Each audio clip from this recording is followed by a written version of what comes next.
Colossenses capítulo 3. Abra sua Bíblia em Carta de Paulo aos Colossenses capítulo 3.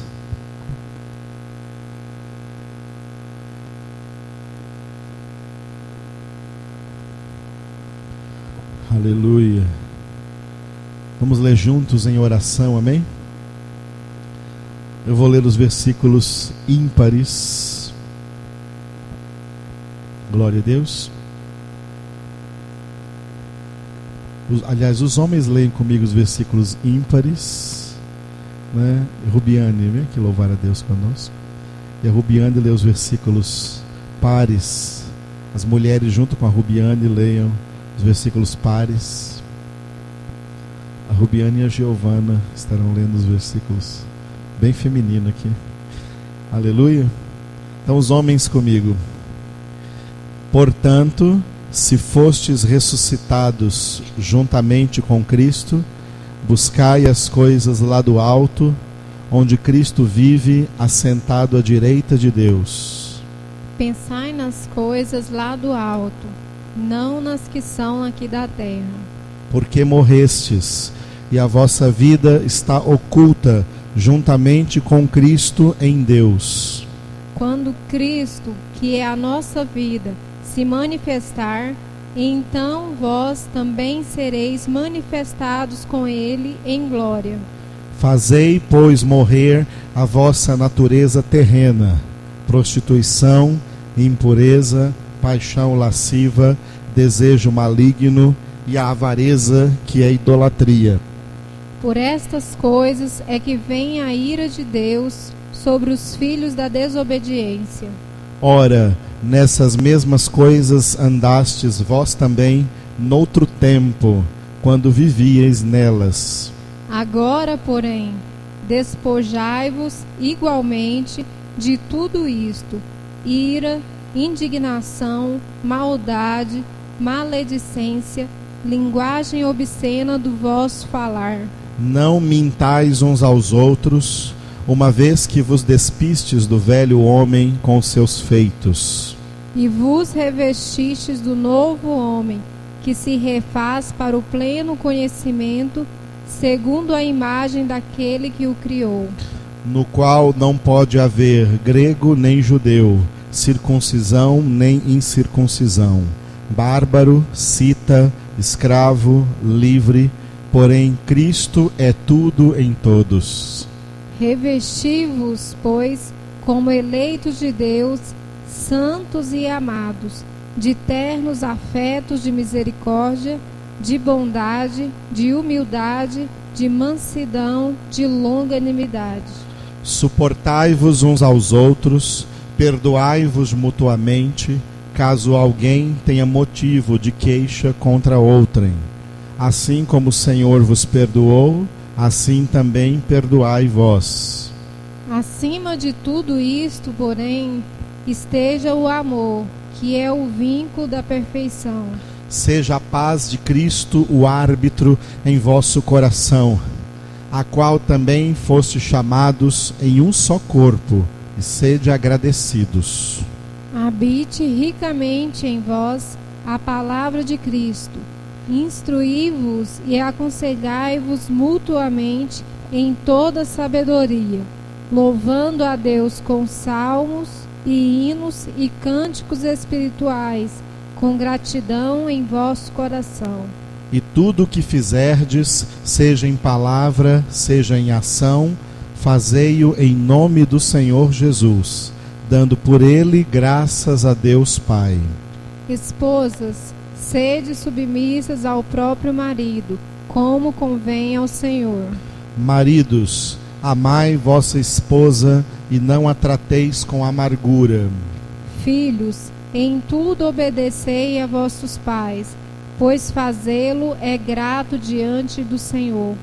Pais, não irriteis os vossos filhos, para que não fiquem desanimados.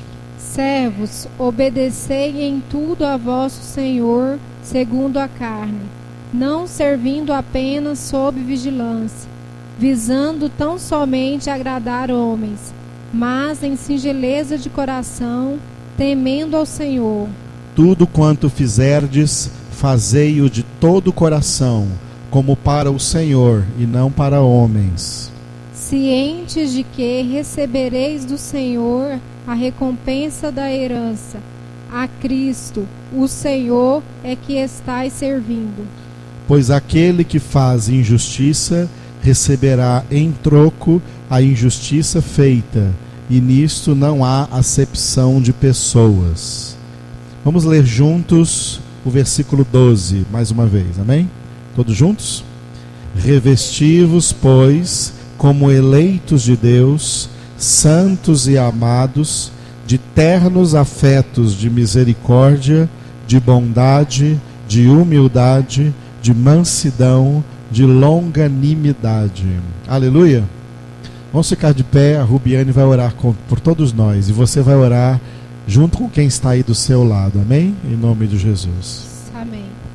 Jesus querido, nós estamos aqui nesta noite, ó Deus, para te louvar e te engrandecer e exaltar o teu nome, agradecendo a ti, Senhor, por todas as dádivas, Senhor, principalmente pela salvação que o Senhor nos concedeu gratuitamente. Senhor, nós te louvamos, Senhor, e te engrandecemos por todos os feitos gloriosos do Senhor. Senhor, nós te agradecemos, Senhor, porque o Senhor manifestou a nós a tua glória, o Senhor manifestou a nós a tua palavra, Senhor. Nós te louvamos, Senhor, e te pedimos que o Senhor venha estar nos enchendo do teu Espírito Santo. Aleluia. Senhor, a Senhor, cada um aqui presente, que o Senhor venha estar nos Aleluia. enchendo completamente, Senhor. Oh, Pai, que poderoso possamos ser Deus. tuas testemunhas aonde quer que andemos, ó Pai. Aleluia, Que nós Senhor. possamos te servir não só de palavras, Senhor, mas de atitudes, Senhor. Deus, que todos possam nos conhecer, Senhor, como Aleluia, testemunhas tuas, Senhor. pelo amor que vem em nós, Senhor. Que o Senhor venha estar derramando o teu amor nos nossos Glória a corações, Deus. Senhor. Que nós possamos, Senhor, amar, Senhor, não de palavras, ó Deus. Que nós possamos, Senhor, amar com atitudes verdadeiras, Glória ó Pai. a Deus. Senhor Jesus, ensina primeiramente nós amarmos a tua palavra, Senhor. Aleluia, Amarmos a tua Senhor. presença, o estar em comunhão com o Senhor, ó Pai. Glória ao teu Senhor, nome, nos ensina a cada dia, Senhor, que cada dia mais nós queiramos, ó Pai, estar em tua presença, te louvando e te É engrandecendo. verdade, Senhor. Que cada dia mais, Senhor, nós possamos querer, Senhor, a tua companhia, Senhor, sempre, ó Deus. Senhor, nós te louvamos, te agradecemos por tudo. Glória e te a Deus. pedimos, Senhor, em nome de Jesus, esteja conosco, Senhor. Continue conosco, ó Pai. Em nome de Jesus, nós te agradecemos. Aleluia. Amém. Agora levante as suas mãos. Levante as suas mãos agora. Levante as duas mãos e aprenda a louvar o Senhor.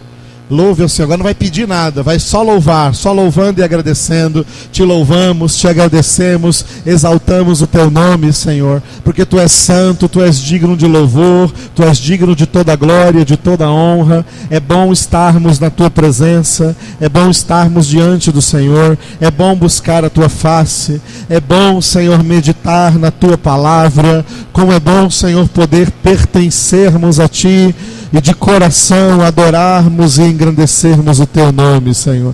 Obrigado pela tua presença, pelo teu amor, pela tua santidade, Senhor. A ti nós nos entregamos e te louvamos por esse privilégio de estarmos na tua presença, em nome de Jesus.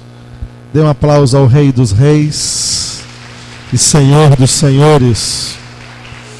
Aleluia. Glória a Deus.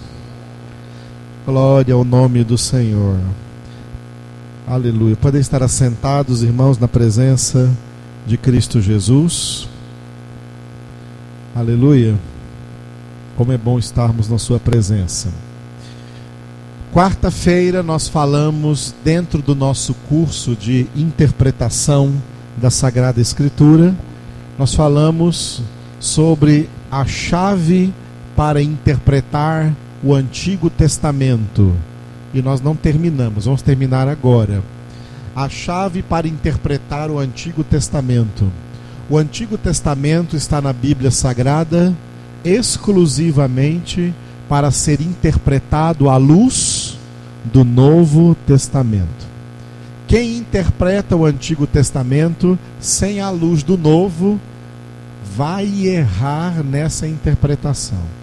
É por isso que tem muitas igrejas por aí, muitos pregadores interpretando errado, e por isso estão trazendo coisas do Antigo Testamento para a prática da igreja hoje em dia. E isso está errado, e não é um erro qualquer, não, é pecado, tá? É pecado porque se tratam de caminhos de apostasia. A antiga aliança era uma aliança, nós estamos agora na outra aliança, na nova aliança em Cristo Jesus. Antigo Testamento, antiga aliança, antigo pacto já passou, antigo acordo passou, era com Israel. Nós estamos agora no Novo Testamento, novo pacto, nova aliança, novo acordo com a igreja de Jesus Cristo pelo sangue do Senhor Jesus. Amém? Mas o Antigo Testamento está na Bíblia porque ele é palavra de Deus, mas a palavra que ainda estava em processo de revelação. O Novo Testamento é a revelação completa de Deus através do Filho Jesus. Por isso o Novo Testamento é mais importante do que o Antigo. E o Antigo só pode ser interpretado à luz do Novo. Amém? Nós falamos que todo aquele que interpretar o Antigo Testamento à luz do Novo vai perceber que o Antigo Testamento tem 3 tipos de materiais. Em todo o Antigo Testamento nós encontramos 3 tipos de materiais: o material permanente, o material modificado e o material exclusivo. Diga comigo: permanente, modificado, exclusivo. O material permanente é aquele que valia para o Antigo Testamento e continua valendo do mesmo jeito no Novo Testamento. Amém? Você vai ler coisas no Antigo Testamento que continuam valendo para o Novo Testamento. Esse é o material permanente.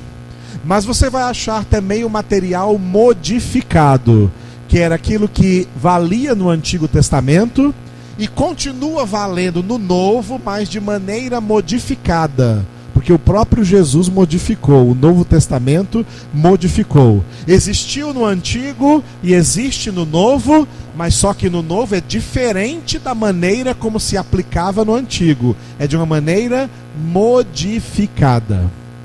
E o terceiro tipo de material é o material exclusivo, que é aquele material que é só do Antigo Testamento, só da antiga aliança. Na nova aliança, no Novo Testamento, não existe. Não pode existir no Novo Testamento. Não faz parte da nova aliança. Era algo da antiga aliança e não da nova aliança. E é principalmente aqui que muita gente erra, trazendo coisas exclusivas do Antigo Testamento para o Novo Testamento. Uma coisa que nunca tinha acontecido antes no meio do protestantismo, uma coisa muito nova, tá? Muito nova, não tinha acontecido antes na Reforma Protestante. Desde o ano de 1517, desde Martinho Lutero para cá, nunca tinha acontecido uma coisa que começou a acontecer do ano 2000 para cá. Olha como é recente. Olha como é recente. Do ano 2000 para cá, até o ano 2000, nenhuma igreja protestante fazia Arca da Aliança, imitando a Arca da Aliança do Antigo Testamento. Ninguém nem falava nisso. Ninguém nem pensava nisso, ninguém se fazia nada disso. Aí umas certas pessoas que existem por aí, que não têm o Espírito Santo, elas têm espírito de porco. São endemoninhadas. Que não têm o Espírito Santo, começaram com o objetivo de manipular as pessoas e também de arrancar dinheiro delas. Esses mercenários por aí que mexem com essa quantia de dinheiro absurda em nome da fé, que nós estamos até vendo aí pela televisão, esses contra-testemunhos.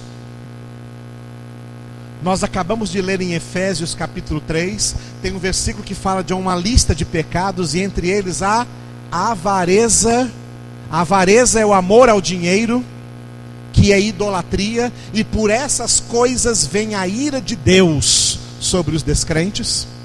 Esses homens que querem se passar por homens de Deus, mas não são homens endemoninhados, são homens do diabo. A Bíblia diz que eles não têm o Espírito Santo. Para ver isso, leia a carta de Judas depois em sua casa. Eles não têm o Espírito de Deus. E por não ter o Espírito de Deus, não interpretam a palavra de Deus de maneira correta, porque só pode interpretar a palavra de Deus de maneira correta quem tem o Espírito Santo de Deus, movido pelo Espírito Santo, inspirado pelo Espírito Santo, guiado pelo Espírito Santo, porque toda a Sagrada Escritura é inspirada pelo Espírito Santo. Só quem está inspirado pelo Espírito pode entender a Escritura. E esses homens, como não têm o Espírito Santo, não podem ter a inspiração, são falsos pregadores, falsos apóstolos, falsos pastores, falsos profetas, que vêm a vós disfarçados de ovelhas, que assaltam o rebanho de Deus. O destino deles é a condenação. A condenação deles já está lavrada nas Sagradas Escrituras. Esses homens maus e ímpios, tem 4 palavras para eles em hebraico: Zedim, Arurim, Rashogim, Rishaim. Essas 4 palavras são orgulhosos, soberbos, perversos e ímpios. A Bíblia já falava deles até no Antigo Testamento. Estes homens com más intenções encheram e estão enchendo as igrejas, as denominações protestantes de misticismo, de sincretismo religioso, de uma fé supersticiosa, para ganhar na terra bens, para ficarem prósperos, para se darem bem aqui nessa terra, porque só pensam nas coisas da terra. Esses homens começaram a trazer muitas coisas que eram exclusivas do Antigo Testamento. Uma delas foi a Arca da Aliança. Hoje em dia tem igrejas por aí com arcas da aliança de todos os tamanhos. Tamanho original, segundo as medidas da Bíblia, e tamanhos menores para as pessoas comprarem e levarem para casa, porque se tiver a arca em casa, vai prosperar, vai expulsar os demônios e as maldições da família. Isso é mentira, isso é superstição. A Arca da Aliança era um elemento que Deus revelou a Moisés no Monte Sinai para ele fabricar, porque ela ia representar a presença do próprio Deus no meio do antigo povo de Israel.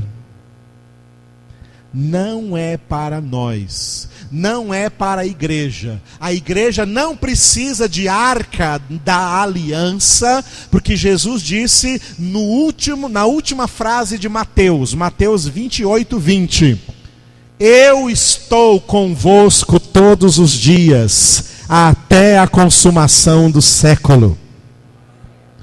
Se Jesus está conosco, não precisamos de nenhuma arca da aliança. E sobre a Arca da Aliança, nós temos a profecia de Jeremias. Nós estamos lendo Jeremias, na igreja esses dias. Então veja Jeremias 3,16. Jeremias 3,16. Não é para ficar só lendo João 3,16. Tem que ler outros 3,16 importantes na Bíblia. Jeremias 3,16, por exemplo, é muito importante. Jeremias capítulo 3, versículo 16. Note que Deus está falando através do profeta Jeremias para o futuro, Por isso que os verbos vão vir no futuro e não no presente. O presente para eles não era para eles, era para nós que estávamos no futuro. Esse futuro agora já chegou. Mas vamos ler os versículos 15 e 16. Deus diz assim, no futuro: dar-vos-ei pastores segundo o meu coração. Esse versículo 15 é importante, porque ele vai definir quem é pastor segundo o coração de Deus. E se não se encaixar aqui, não é pastor segundo o coração de Deus. Esse versículo fala de quem é pastor segundo o coração de Deus. Dar-vos-ei pastores segundo o meu coração, que vos apacentem com campanhas, subidas de morro, água abençoada, chaves abençoadas, tardes da bênção, fogueiras de Israel. É isso que está escrito aqui? Dar-vos-ei pastores segundo o meu coração, é Deus falando, que vos apacentem com conhecimento e com inteligência. Aleluia. Aleluia. Glória a Deus, amados. Aleluia. É esse o pastor que eu quero ser. Sempre foi esse aqui. Não quero ser outro tipo de pastor, não. Aleluia. Agora, quem rejeita o conhecimento vai ser destruído. E já está sendo. O meu povo, disse Deus em Oséias, está sendo destruído porque rejeita o conhecimento. Não estou nem aí para quem rejeita. Eu sei que os eleitos de Deus vão amar o conhecimento. Aleluia. Vão amar o conhecimento. E aí o que vai acontecer? Como é que esses pastores vão conduzir o povo? Trazendo a arquinha da aliança, trazendo bandeira de Israel, trazendo um monte de costumes antigos? Não, olha aqui, versículo 16. Sucederá que, quando vos multiplicardes e vos tornardes fecundos na terra, está falando da igreja espalhada por toda a terra, então diz o Senhor, nunca mais. Qual parte do nunca mais não está dando para entender aqui, hein? Nunca mais se exclamará a arca da aliança do Senhor. Ela não lhes virá à mente, não se lembrarão dela, nem dela sentirão falta. E para terminar o versículo, está a profecia determinante de Deus. E não se fará outra. No Antigo Testamento só tinha uma, porque Deus mandou fazer uma. E depois de ter mandado fazer essa uma, ele está usando Jeremias para dizer aqui, ó, não se fará outra. E porque Deus, na sua onisciência, já sabia que o povo ia idolatrar aquela caixinha de ouro, ele fez ela desaparecer. Viu? E nem Indiana Jones encontrou. Viu? Não vem com esse negócio de Indiana Jones, que não achou, não. Ah, não existe isso. Ninguém vai achar. Porque Deus sabe que se tornaria objeto de idolatria. O objetivo da Arca da Aliança era um símbolo para Israel na Antiga Aliança. A Antiga Aliança acabou, nós estamos na Nova Aliança. Na Nova Aliança não tem Arca da Aliança, porque tem Jesus. Jesus é o anjo da aliança. Abra agora em Malaquias para você ver essa frase, essa expressão que eu acabei de falar. Malaquias é o último profeta do Antigo Testamento. Malaquias capítulo 3.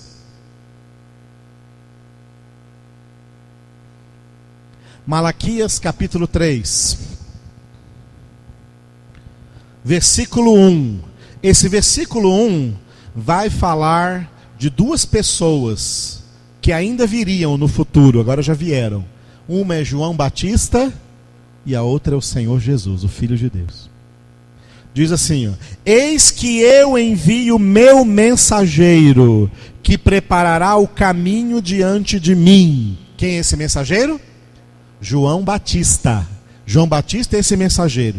De repente virá ao seu templo o Senhor, a quem vós buscais, o anjo da aliança a quem desejais. Eis que ele vem, diz o Senhor dos exércitos.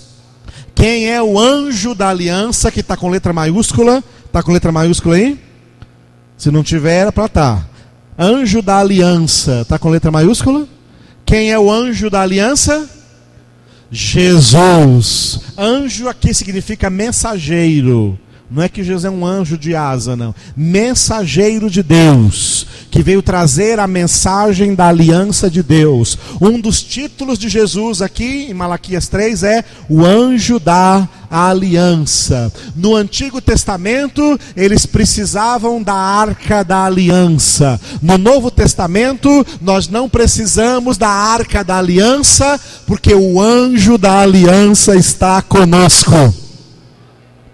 E não só conosco, mas também vivendo em nós. Paulo disse: Cristo vive em mim. De que arca que você precisa? Quem precisa de arca é porque não tem Jesus. Quem não tem Jesus precisa de arca. Quem tem Jesus nem se lembra de arca, nem pensa em arca, nem vai fazer ou comprar a arquinha da aliança. Esse negócio de arca da aliança é novo, começou a vir do ano 2000 para cá. Desde Martinho Lutero não houve dentro da reforma protestante ninguém nem falando nisso. Aí do ano 2000 para cá, surgiu essas mentes depravadas que entram nas igrejas, que atraem multidões, porque essas multidões também estão interessadas, não em Deus, mas no que podem levar de vantagem disso, e ensinando essas coisas, trazendo essas coisas para a igreja cristã. Esse povo não é de Deus. E quem faz isso, apostata da fé. E não tem perdão para apóstata. Ouviu? Assim como a Arca da Aliança, tem muitas coisas que são exclusivas do Antigo Testamento e que não devem estar no Novo. Eu falei para vocês que ia falar sobre os dízimos, que alguns já me ouviram falar em outras datas, mas eu vou falar novamente aqui. No Antigo Testamento nós temos 2 dízimos. Um está aqui para deixar aberto em Malaquias, porque um já está aí em Malaquias, que é o mais usado, que vem até escrito aqui nesse papelzinho que vocês entregam o dízimo aqui, vem escrito Malaquias aqui, porque isso aqui é da CPAD, Casas Publicadoras das Assembleias de Deus, e a CPAD coloca nesses envelopes o versículo sobre o dízimo de Malaquias. No Antigo Testamento tem 2 dízimos, esse aqui de Malaquias, e um que veio antes desse, anterior a Malaquias, porque era anterior ainda ao sacerdócio levita, ao povo de Israel, ainda na pessoa de Abraão, lá no capítulo 14 de Gênesis, onde nós vamos ler daqui a pouco, não precisa abrir agora, deixa aberto em Malaquias, e no livro 14 de Gênesis tem o encontro de Abraão com Melquisedeque, e Abraão dá a Melquisedeque os dízimos de tudo que ele possuía. São 2 dízimos, o que Abraão entregou a Melquisedeque e o de Malaquias, que é o que o povo de Israel, os israelitas, entregavam no templo para os sacerdotes levitas. Esse dízimo de Malaquias é um material exclusivo, ele é só do Antigo Testamento. ele não é do Novo Testamento. Do Novo Testamento nós não entregamos esse dízimo. O dízimo de Abraão, a Bíblia não diz que Levi é o pai da fé. A Bíblia não diz que Arão é o pai da fé. Mas a Bíblia diz que Abraão é o pai da fé. O dízimo que Abraão entregou não a Levi, mas a Melquisedeque, é um material permanente que existiu no Antigo Testamento na pessoa de Abraão e continua existindo no Novo Testamento, porque Jesus Cristo não é sumo sacerdote segundo a ordem de Levi, nem segundo a ordem de Arão, que é parente de Levi, mas Jesus Cristo é já profetizado por Deus, pelo rei Davi, no Salmo 110. Depois você pode ler o Salmo 110 inteirinho, que é desse tamanhozinho. No Salmo 110, Deus, o Pai, falou com Jesus: tu és sacerdote para sempre, segundo a ordem de Melquisedeque. Havia 2 sacerdócios. No Antigo Testamento, o sacerdócio levítico. Mas no Novo Testamento, não existe sacerdócio levítico. No Novo Testamento, nós estamos debaixo do sacerdócio de Jesus Cristo. Por isso, o dízimo que nós trazemos é como Abraão trouxe e entregou os dízimos a Melquisedeque. Melquisedeque representava Jesus. Abraão deu os dízimos a Jesus. No Novo Testamento, damos os dízimos a Jesus. E esse dízimo de Abraão não é igual a esse aqui de Malaquias. Tá? Não é igual ao de Malaquias. Esse de Malaquias não existe mais. Ele é exclusivo do Antigo Testamento. Não existe esse dízimo no Novo Testamento. Por quê? Vamos ver uns elementos. Antes de ver os dízimos, deixa eu explicar para você Malaquias. Só tem 4 capítulos. Esses 4 capítulos de Malaquias foram escritos porque o povo de Israel no Antigo Testamento, depois de passar 70 anos na Babilônia, escravos de Nabucodonosor e depois dos persas, eles foram libertados. Deus tocou no coração do rei Ciro, que era da Pérsia, e mandou ele liberar o povo de volta para Jerusalém, e eles voltaram para Jerusalém na época de Neemias, na época em que foram escritos os livros de Neemias, o livro de Esther e o livro de Esdras. E 2 profetas que voltaram com eles foram os 2 penúltimos aqui, Ageu e Zacarias. Ageu e Zacarias vieram junto com o povo da Babilônia e eles reconstruíram a cidade de Jerusalém, reergueram os muros caídos, reergueram as casas, repavimentaram as ruas, reconstruíram o templo que havia sido destruído e voltaram então a se estabelecer na sua terra. E é por isso que passaram a ser chamados de judeus, porque a maioria deles era da tribo de Judá. E tinha a tribo de Levi, que eram os sacerdotes que iam então agir ali no templo. Quando eles voltaram da Babilônia, eles estavam assim muito tementes a Deus. Muito tementes a Deus. Por isso, a volta da Babilônia é chamada de restauração, porque teve um grande avivamento judaico naquela época. Eles ficaram muito cheios de fé, cheios de amor a Deus, queriam obedecer a palavra, queriam ouvir a Deus, queriam ouvir os profetas, ouvir os sacerdotes, queriam obedecer. Mas uma coisa que acontece por causa da natureza decaída de Adão que o ser humano tem. Nós temos a mania péssima, viu? Eu tenho, você também tem, e nós temos que corrigir isso. Faz parte da santificação. Que quando a gente começa uma coisa, a gente vai com todo gás, com toda alegria, está empolgado, mas depois começa a relaxar. Começa a relaxar. Começa a relaxar. Não é assim? Isso é o problema, natureza humana pecaminosa que faz isso conosco. Quando eles voltaram da Babilônia, estavam cheios de amor a Deus, se tornaram monoteístas, nunca mais acreditaram em outros deuses, acreditavam só no Deus dos seus patriarcas, Abraão, Isaac e Jacó, e tiveram alguns anos assim de muita fidelidade a Deus. Mas com o passar do tempo, eles foram relaxando. Como você vai relaxando na oração, como você vai relaxando na leitura bíblica, como você vai relaxando na congregação, vai relaxando. O diabo quer isso. Esse é o caminho do diabo. O crente vai relaxando. O crente vai se tornando de quente para morno. É o que aconteceu com a igreja de Laodiceia em Apocalipse. Era quente e foi se tornando morna, até Jesus vomitar. Vai se tornando morno, tá? Vai relaxando. Isso aconteceu com o povo de Israel no Antigo Testamento. Aí Deus, vendo que o tempo da antiga aliança já estava acabando, mandou um último profeta para aquela época, o profeta Malaquias. Malaquias veio muito depois de Ageu e Zacarias já terem morrido.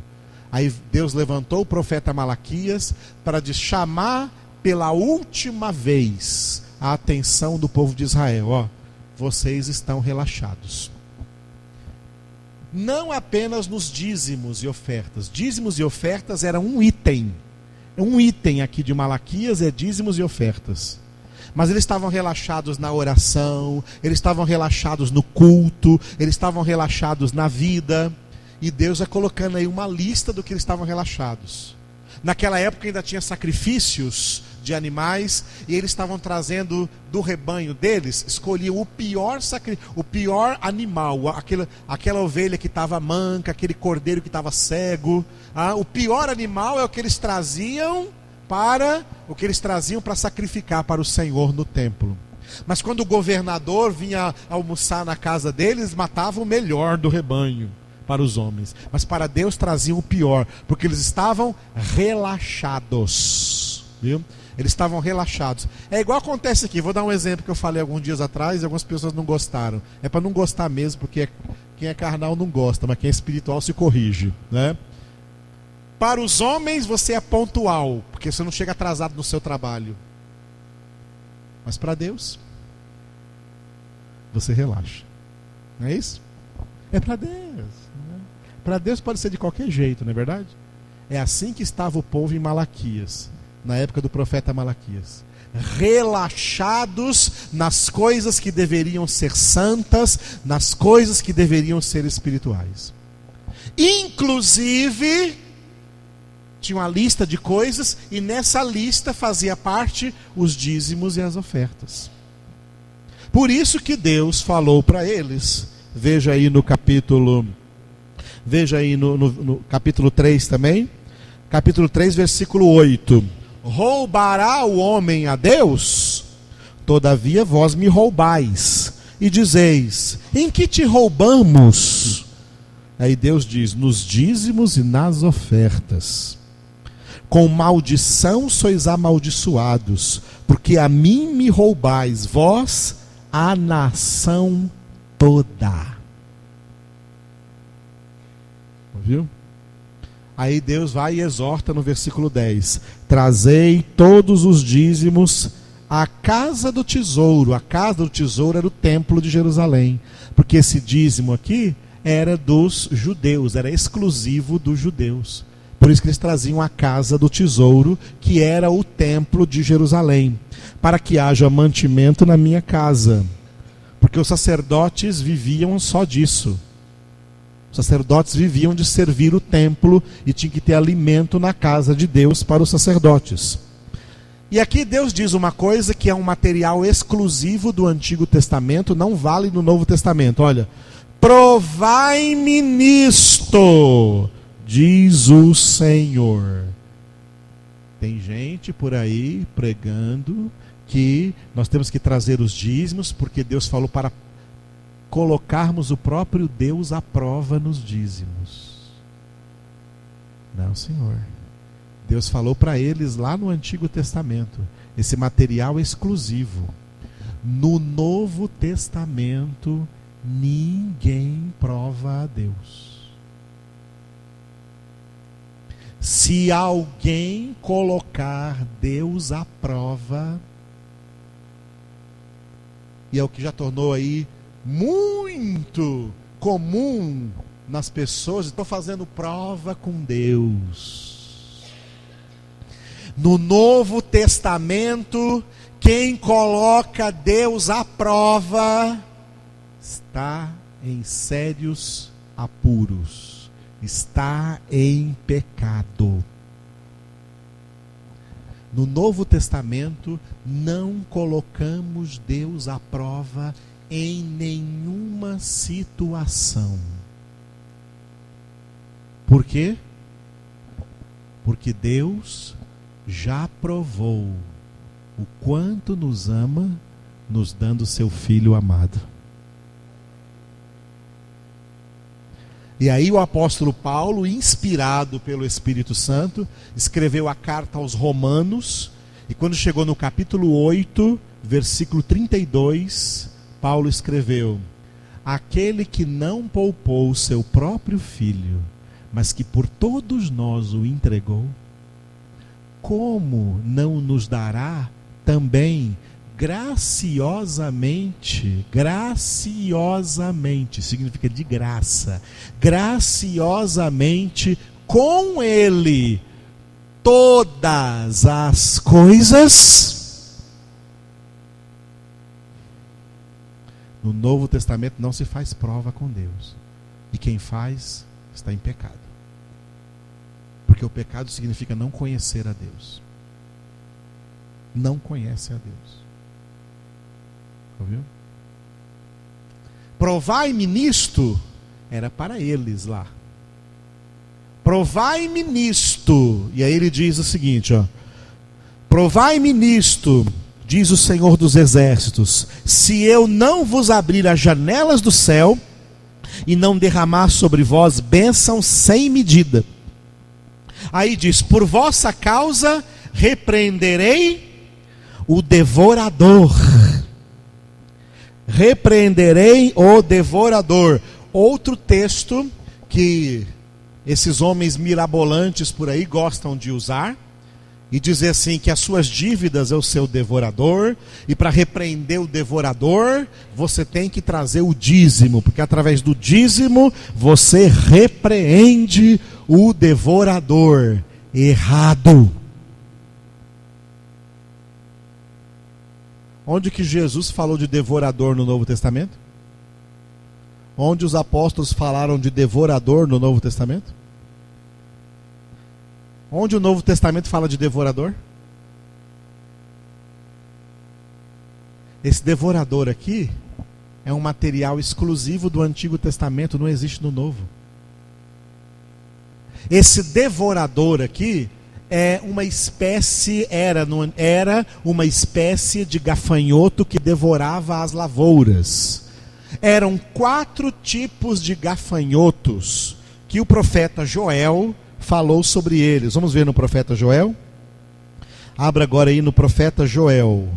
Oséias, Daniel, Oséias, Obadias, Daniel, Oséias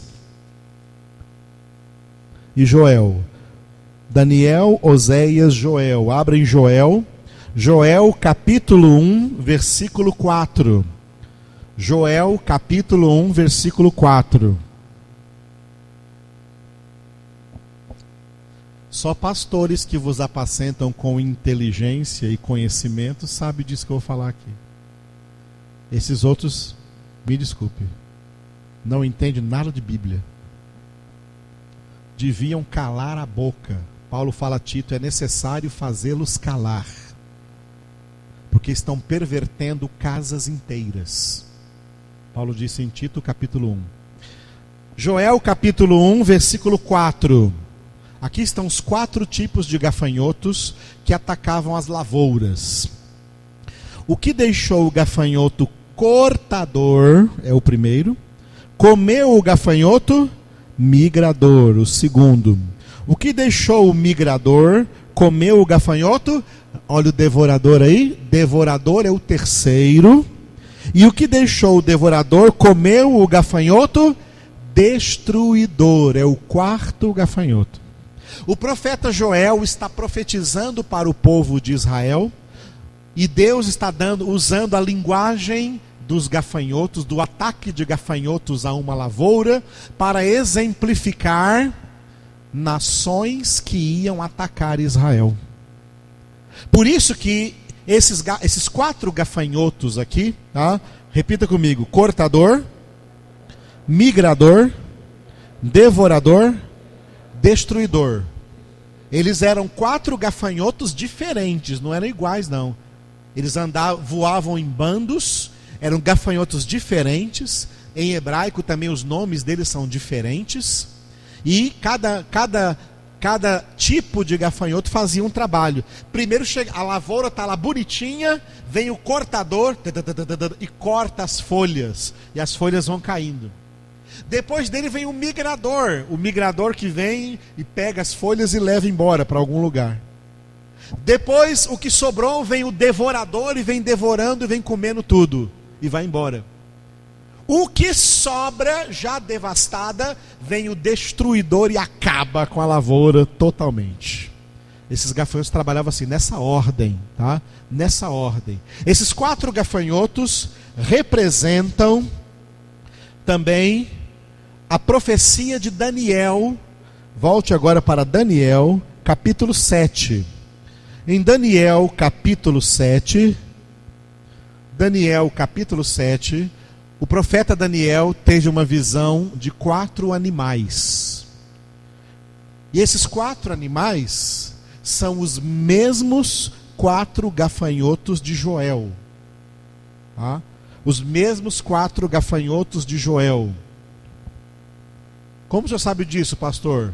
Porque eu tenho conhecimento, porque eu tenho inteligência, porque eu estudo a palavra de Deus muitas horas diariamente em oração. Eu amo estudar, o meu prazer está na palavra, por isso que eu sei. Tá? Então Daniel vai dizer aqui, ó, versículo 2: falou Daniel e disse: eu estava olhando durante a minha visão da noite, e eis que os 4 ventos do céu agitavam o mar grande. 4 animais grandes, diferentes uns dos outros, subiam do mar. O primeiro, o versículo 4 fala do primeiro. O primeiro era como leão, e tinha asas de águia. Enquanto eu olhava, foram-lhe arrancadas as asas, foi levantado da terra e posto em 2 pés como homem, e lhe foi dada mente de homem. Esse primeiro animal que Daniel vê e parece com o leão, é o mesmo gafanhoto cortador que tem em Joel capítulo 1, versículo 4. O gafanhoto cortador que Joel vê é o leão que Daniel viu aqui. Este leão representou, para nós hoje não representa nada, representou para eles a Babilônia, que através de Nabucodonosor levou cativo o povo de Judá, e ficaram cativos na Babilônia 70 anos. Aí Daniel vê o segundo animal. Versículo 5: continuei olhando, e eis aqui o segundo animal, semelhante a um urso, o qual se levantou sobre um dos seus lados. Na boca, entre os dentes, trazia 3 costelas, e lhe diziam: levanta-te, devora muita carne. Este segundo animal, que parece um urso, é o segundo gafanhoto de Joel 1:4. É o migrador. O migrador de Joel é o urso de Daniel. Este urso, que é o gafanhoto migrador, representa a Pérsia. Quando os babilônicos, os caldeus, perderam o poder, quando a dinastia de Nabucodonosor perdeu o poder para a Pérsia, o governo medo-persa, um governo muito mais ímpio do que tinha sido já o da Babilônia, esses medo-persas. Os persas tiraram então o governo de Israel da Babilônia e eles mandaram no povo. Um desses persas foi o rei Ciro, que Deus falou com ele e mandou o povo de volta para a sua terra, na época deste urso, na época do gafanhoto migrador. Aí o povo começou a viver em paz na sua terra, mas como eu falei, depois de alguns anos começaram a relaxar. Aí Deus veio e falou para eles: vocês estão relaxados, consertem a vida de vocês. Vocês estão me roubando nos dízimos e nas ofertas. Tragam os dízimos e as ofertas e me provem nisso, porque eu vou repreender o devorador. O devorador é o terceiro gafanhoto. Eles já tinham apanhado de 2 gafanhotos, de 2 animais. O leão, que representa o gafanhoto cortador, e o urso, que representa o gafanhoto migrador. O terceiro gafanhoto era o devorador. O devorador não tinha vindo ainda. E Deus falou: se vocês mudarem de vida, se vocês mudarem de atitude, eu vou segurar o devorador, eu vou repreendê-lo, ele não vai vir sobre vocês. Só que eles não obedeceram a Deus, eles não ouviram o profeta Malaquias, eles não se corrigiram, e aí veio o devorador. O devorador de Joel é o terceiro animal de Daniel. Veja em Daniel capítulo 6. Depois disso continuei olhando, e eis aqui outro, semelhante a um leopardo, e tinha nas costas 4 asas de ave. Tinha também este animal 4 cabeças, e foi-lhe dado domínio. Este leopardo de Daniel, que é o gafanhoto devorador de Joel, é a Grécia. Os gregos, na época de Alexandre Magno, ou Alexandre o Grande, tomaram o poder do povo de Israel das mãos dos persas. A Pérsia caiu e a Grécia cresceu. E os gregos tomaram por 1 século, por 100 anos, os gregos fizeram um tremendo holocausto. Só se fala do holocausto de Hitler, por causa que já estava começando a ter globalização, mas um holocausto judaico pior do que o de Hitler foi o holocausto do general Antíoco Epifânio, que era o general grego mandado a dominar com pulso de ferro o povo de Israel. O povo de Israel, a Grécia era o devorador.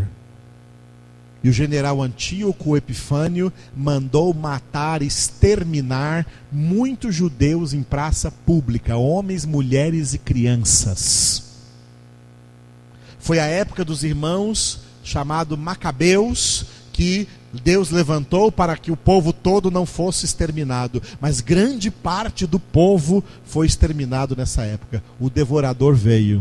Por que o devorador veio? Porque eles não ouviram a voz de Deus, não deram ouvidos à palavra de Deus. O devorador veio, a Grécia veio. Mas não parou aí.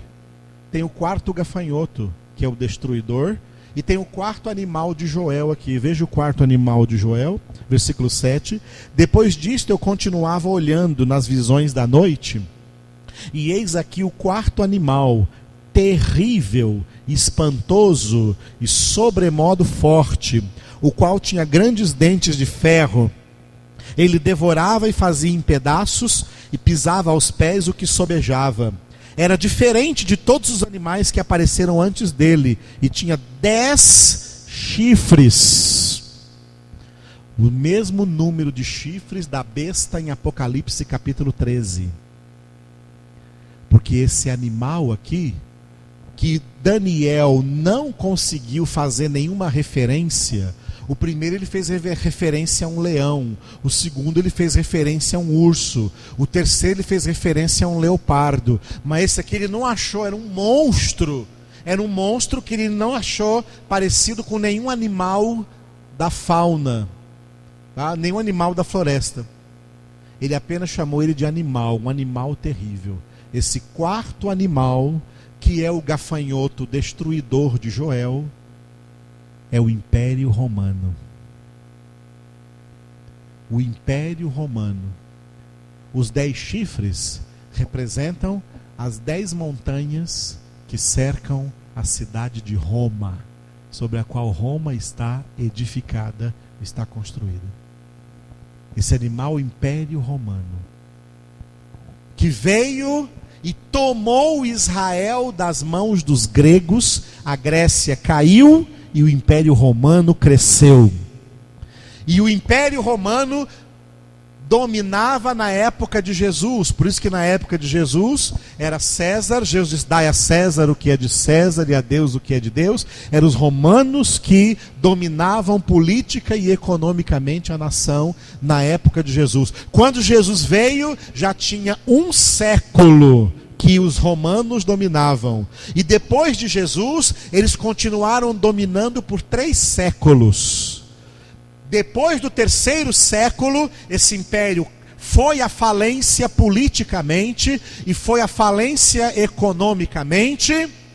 E aí, os governadores, os césares, caíram e transferiram o poder para os bispos de Roma. E os bispos de Roma passaram a chamar o antigo Império Romano de Santo Império Romano. Santo uma ova. E aí nasceu o catolicismo romano. Esse gafanhoto destruidor, esse terrível animal, continua destruindo as mentes das pessoas no mundo inteiro.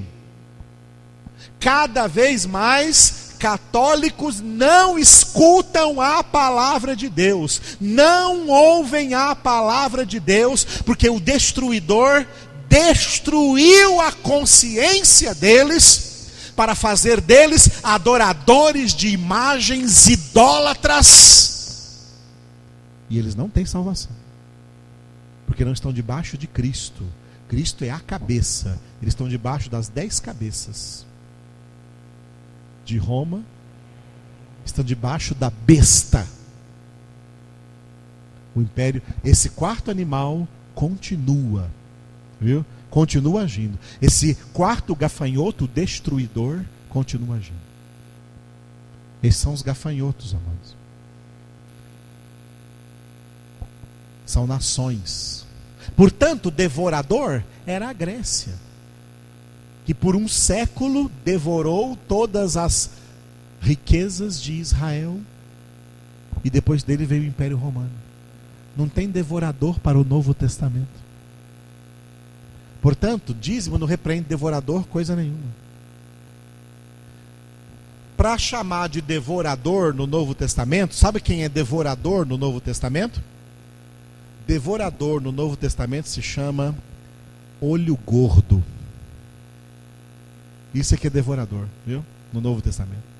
Sabe por que você entra em dívidas? Porque você tem o olho gordo e vai lá e compra o que você não pode comprar. Comprar o que não se pode comprar é pecado. Aí depois você entra em dívida. O devorador. O devorador é a sua avareza. O devorador é o seu olho gordo. O devorador é a sua ganância. O crente é aquele que só tem o que Deus lhe dá.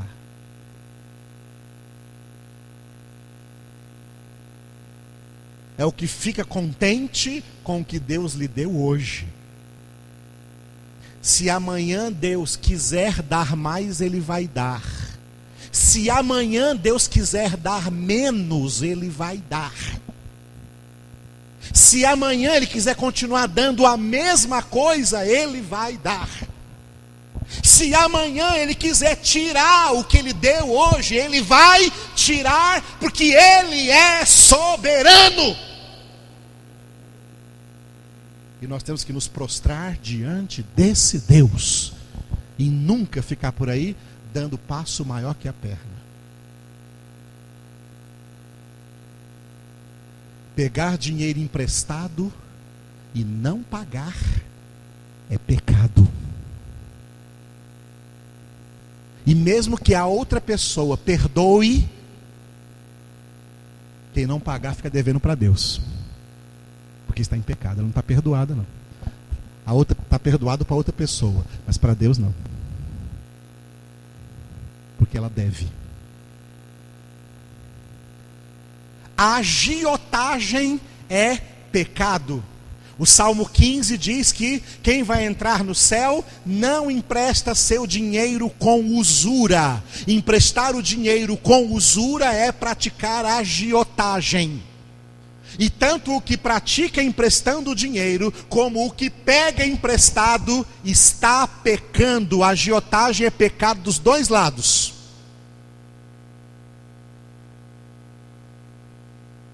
Tomar emprestado de uma instituição financeira, como um banco, não é pecado. Porque o banco é uma instituição aprovada civilmente, portanto faz parte da autoridade civil. E ela vai emprestar para alguém a quem ela levantou um cadastro e vê que há possibilidade real de haver um pagamento disso que foi emprestado. Então não é pecado. Mas é pecado tomar algum empréstimo bancário se você tem certeza que você não vai poder pagar.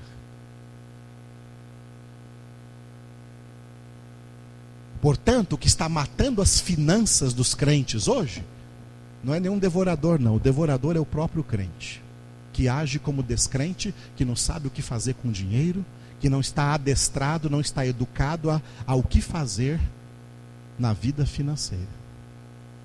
Aí o bobão recebe cartão de crédito que o banco dá de presente em casa e cai na armadilha. Olha, ganhei um cartão de crédito aqui, ó. Olha, o meu limite é 3 mil reais. E vai lá e gasta tudo. Aí depois está enrolado. Aí começa a vir carnê e pensa que vai pagar o mínimo e vai ficar beleza. E vai virando uma bola de neve. Ou então abre uma conta no banco e o banco, você é um cliente especial.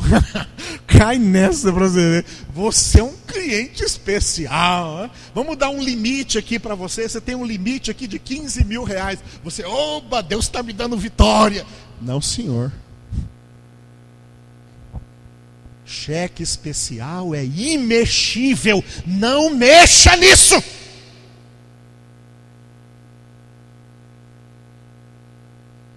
Gastar o que você não ganhou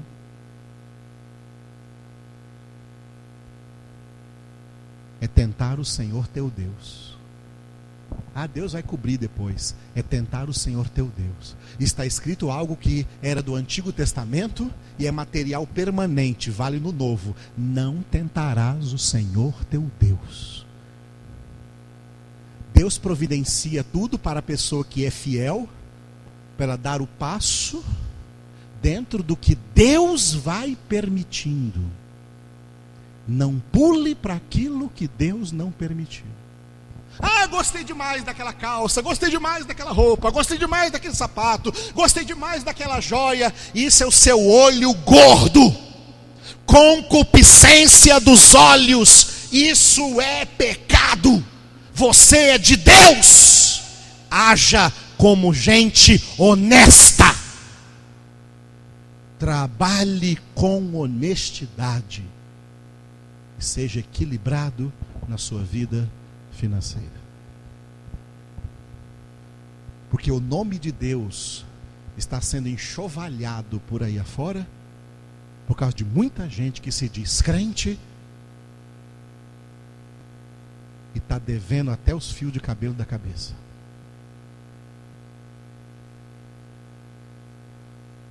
Não podemos trabalhar assim. Nós somos testemunhas de Cristo Jesus. Amém, queridos? Glória a Deus. Não é você que manda na sua vida, não, é Deus que tem que mandar na sua vida. Você não manda nada. Você não manda nada. Quem manda aí é Deus. E se você mandar, é porque você não quer que Deus mande, então vá para o inferno.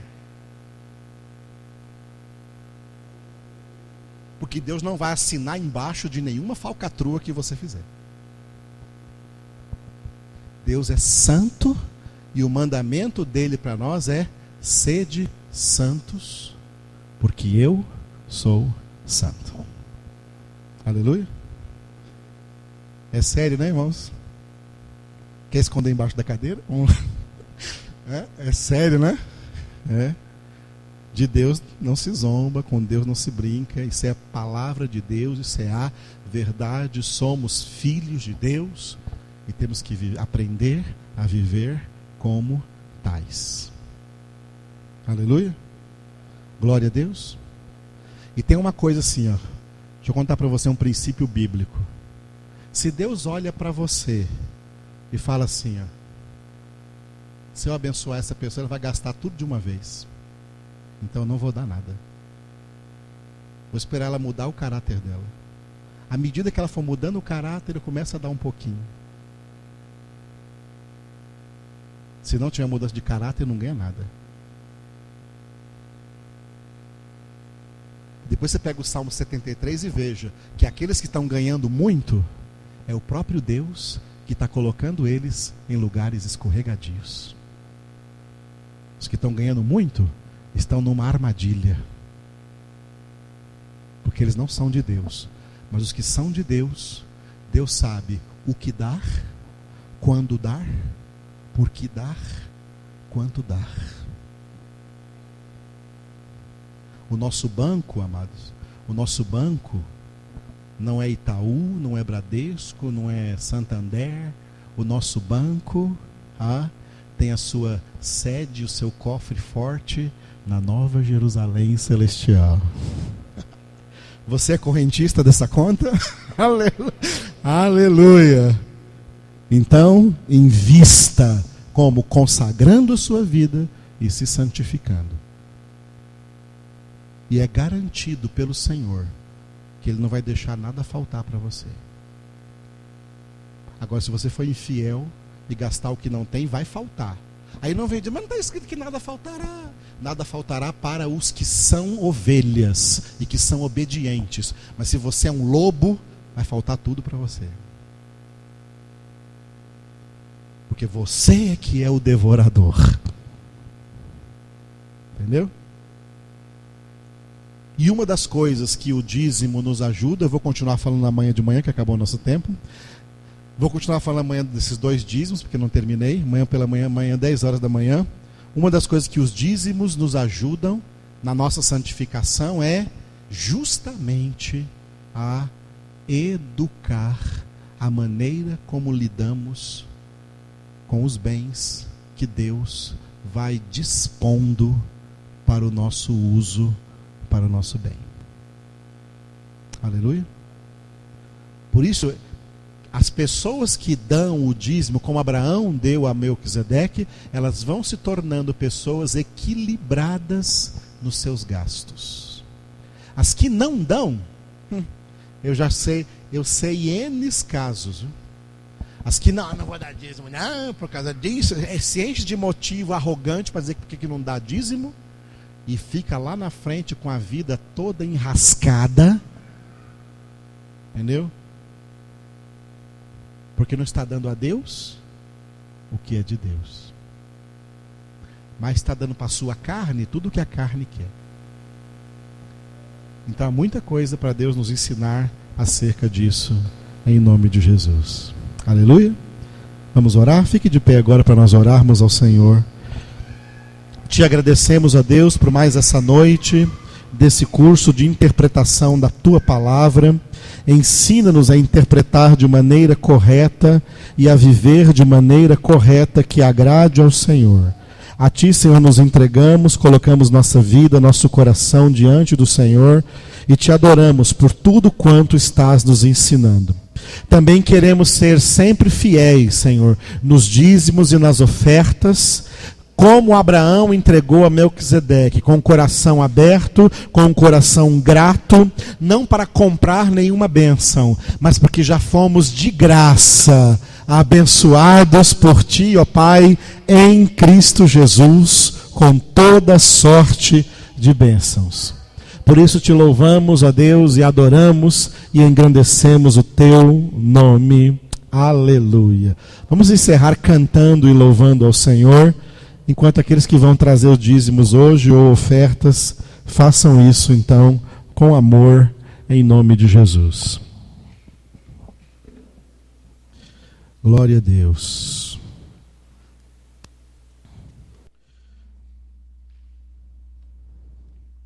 Louvado seja o Teu nome, Senhor Jesus.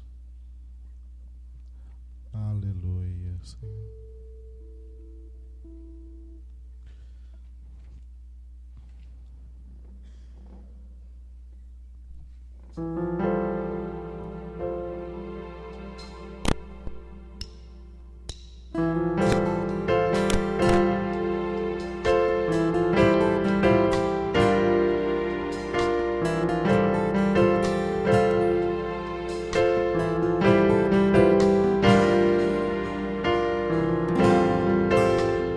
Grande alegria achei,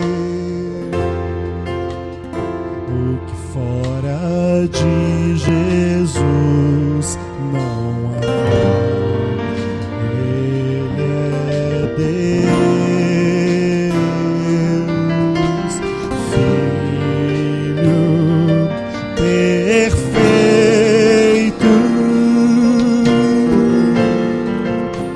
Sua graça me alcançou, Sua luz me iluminou. Jesus levantou-me,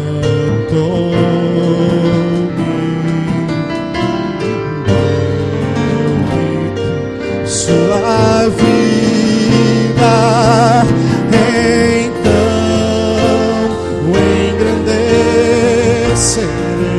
Aleluia, o Senhor rejubilarei, pois Ele me salvou, Ele me fez viver, então eu adorarei Seu nome e o Seu poder.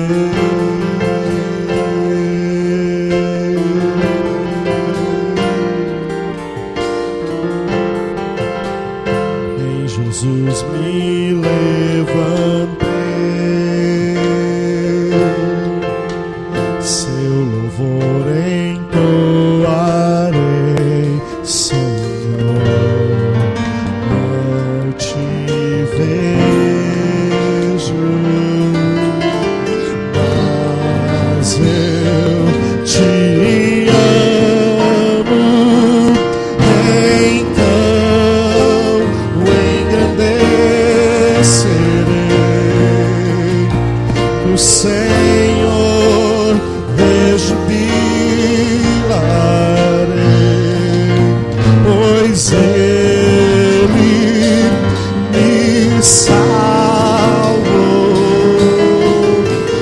Ele me fez viver, então eu adorarei Seu nome e o Seu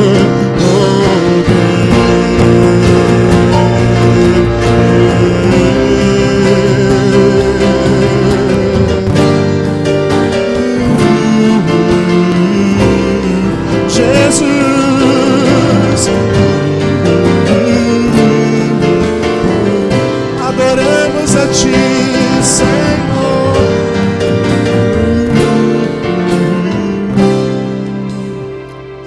Senhor, não te vejo, mas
Jesus, então o engrandecerei, no Senhor rejubilarei, pois Ele me salvou, Ele me fez viver, então eu adorarei seu nome e o seu poder.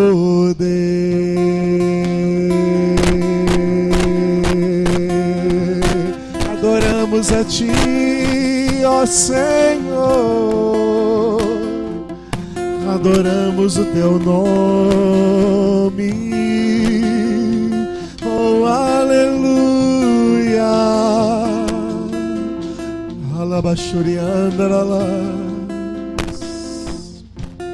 Te louvo por cada um desses que o Senhor trouxe nessa noite. Enche-os com Teu Espírito Santo. Cura toda enfermidade, Senhor, do corpo, da alma, da mente, das emoções, do Espírito. Enche-nos com Teu amor e que possamos estar juntos aqui amanhã, Senhor, meditando nessas palavras às 10 da manhã e à noite. Te louvamos, ó Deus, por todos aqueles que o Senhor vai trazer aqui no dia de amanhã. E aqueles que o Senhor trouxer, ninguém e nada os impedirá de estarem aqui, Senhor. E todos que hoje vieram, saiam daqui levando, Senhor, a palavra de bênção em seus corações, para nela meditarem de dia e de noite, e serem como o homem que é semelhante à árvore plantada junto à corrente de águas, que dá fruto na época própria, cuja folhagem nunca murcha, e tudo que empreende prosperará. Em nome de Jesus. Aleluia.